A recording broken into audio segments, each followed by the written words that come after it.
მონაზვნობა ეს არის განმეორება ქრისტეს ცხოვრებისა თავის მოწაფეებთან ერთად.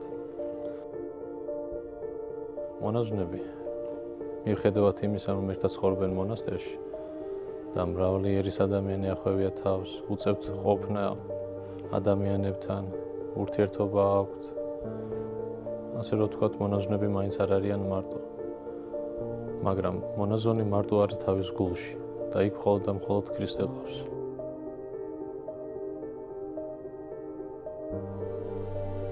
ადამიანი არ მიდის მონასტერში, იმიტომ რომ არ შესწევს უნარი ოჯახის ტვირთის.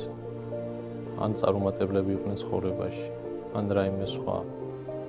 ადამიანი მიდის მონასტერში და ხდება მონაზონი, იმიტომ რომ მან შეიყვარა ღმერთი.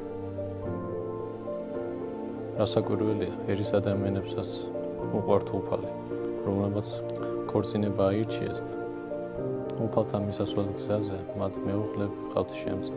მონაზონი კიდევ მარტო მიემართება უფალთან მისასვლელ გზაზე. სიტყვა მონაზონის ხომას ნიშნავს მარტო ყოფილს.